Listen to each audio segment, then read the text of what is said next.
Hello बच्चों, let's read this question. If a is equal to matrix 2 3 0 minus 1, then the value of determinant of a raised to power 4 plus determinant of a raised to power 10 minus adjoint of 2a raised to power 10 is equal to. तो यहाँ पे देखो हमें इस expression का value बताना है क्या होगा. स्टार्ट कर लेते हैं हमारे की कॉन्सेप्ट से.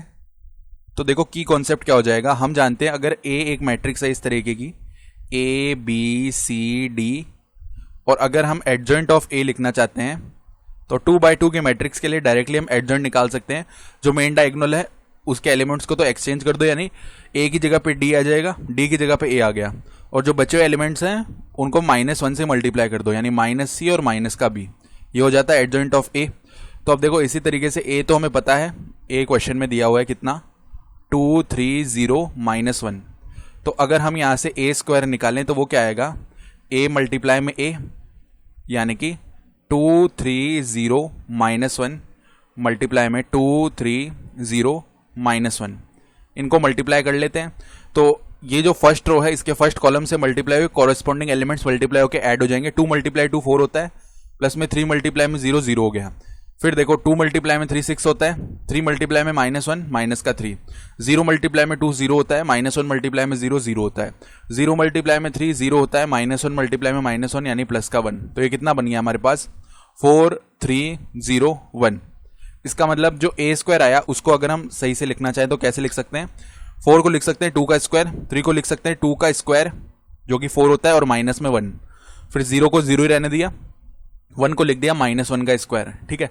अब ऐसे हम क्या करते हैं, एक बार के लिए निकालते हैं यहाँ पे a क्यूब, इसका वैल्यू. ठीक है. तो यहाँ पे देखो, चलो a क्यूब से बेहतर हम a रेज़ टू पावर 4 ही निकाल लेते हैं. तो a रेज़ टू पावर 4 कितना होगा, a स्क्वायर मल्टीप्लाई में a स्क्वायर, यानी कि 4 3 0 1 मल्टीप्लाई में 4 3 0 1.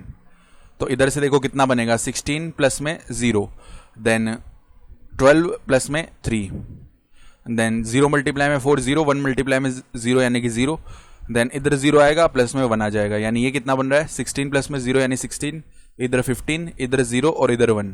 यानी a रेज़ टू पावर 4 को अगर हम ढंग से लिखना चाहें तो कैसे लिख सकते हैं, 16 को 2 रेज़ टू पावर 4, 15 को 2 रेज़ टू पावर 4 -1, यहाँ पे 0 और 1 को -1 का होल स्क्वायर, ऐसे लिख सकते हैं. तो अब यहाँ पे एक पैटर्न नोट कर रहे हैं हम कि जब a स्क्वायर लिखा तो 2 का स्क्वायर आया, देन 2 रेज़ टू पावर 4 आया जब a रेज़ टू पावर 4 लिख रहे थे, देन इधर जो टर्म आ रहा है वो 2 का स्क्वायर माइनस में बनाया, इधर भी 2 रेज़ टू पावर 4 -1 है, और नीचे वाले टर्म तो वैसे ही है. ठीक है. और यहाँ पे हम इसको 4 कर लेते हैं पावर को, नॉट स्क्वायर, पैटर्न बनाने के लिए. ठीक है. तो अब इसी तरीके से अगर a raise to power n लिखना चाहेंगे ना हम, तो वो क्या आ जाएगा हमारे पास में, उसको देख लेते हैं. तो 2 raise to power n, 2 raise to power n -1, minus में 1 नीचे आएगा. ठीक है. -1 ऐसे, 0 और -1 की पावर n, ऐसे हो जाएगा ये. अब अगर हमें a रेज़ टू पावर 10 निकालना ही है तो ये क्या आ जाएगा, 2 raise to power 10, 2 raise to power 10 minus का 1, 0, -1 की पावर 10 यानी कि 1 ही हो जाएगा. ये आ गया a रेज़ टू पावर 10 का वैल्यू. ठीक है. तो अब इधर से अगर निकालना चाहते हैं हम कितना value, determinant of a raise to power 4 plus में determinant of a raise to power 10 minus adjoint of 2a की पावर 10, इसको सॉल्व करते हैं. ठीक है. तो ये देखना कितना बन जाएगा हमारे पास में. तो ये जो वैल्यू है इसको लिखते हैं. तो 2a की पावर 10 अगर इसको निकालना चाहते हैं तो ये कितना हो जाएगा, 2 की पावर 10 मल्टीप्लाई में a की पावर 10. ठीक है. a की पावर 10 है ही हमारे पास, तो इसमें 2 की पावर 10 से मल्टीप्लाई करते हैं. तो 2 की पावर 10 मल्टीप्लाई में a की पावर 10 कितना हो गया, 2 की पावर 20 हो जाएगा. 2 की पावर 10 मल्टीप्लाई में 2 की पावर 10, 2 की पावर 20 माइनस में 2 की पावर 10. ठीक है. इधर 0 आ गया और इधर क्या आएगा 2 की पावर 10. ये टर्म बन गया. अब इसका एडजॉइंट लेते हैं. ठीक है. तो एडजॉइंट ऑफ 2a की पावर 10 इज इक्वल टू कितना आएगा, यहाँ पे 2 की पावर 10, 2 की पावर 20, यहाँ पे 0 का 0 रहेगा और यहाँ पे 2 की पावर 10 माइनस में 2 की पावर 20 बन जाएगा. ये आ गया इसका एडजॉइंट. अब a रेज़ टू पावर 10 में से इसको सब्ट्रैक्ट करके लिखते हैं. ठीक है.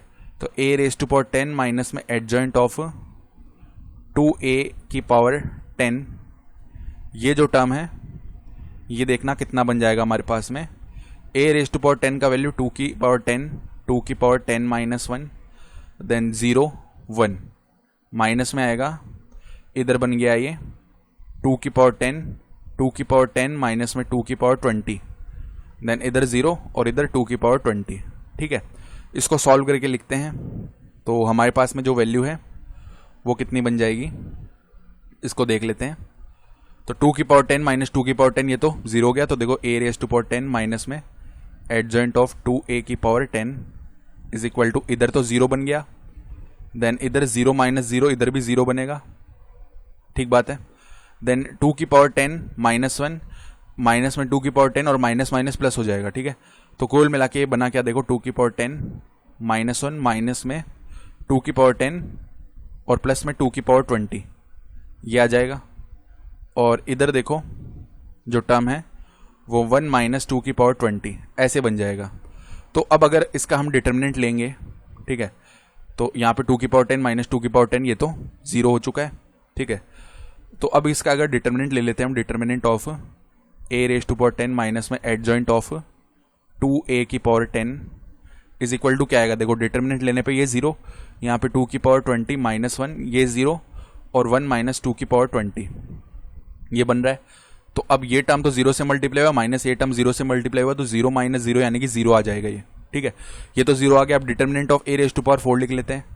Determinant of a raise to power 4 कितना हो जाएगा, determinant of a raise to power 4 का वैल्यू लिख चुके थे, 2 की पावर 4, 2 की पावर देखो ये रहा यहाँ पे 16 15 0 1, तो देख लो 16 15 0 1 सॉल्व करते हैं। तो 16 माइनस में 0 यानी कि ये 16 हो गया।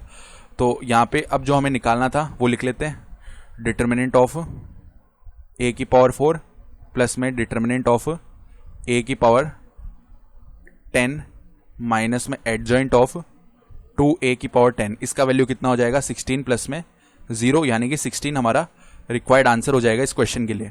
I hope you understood this explanation. Best of luck.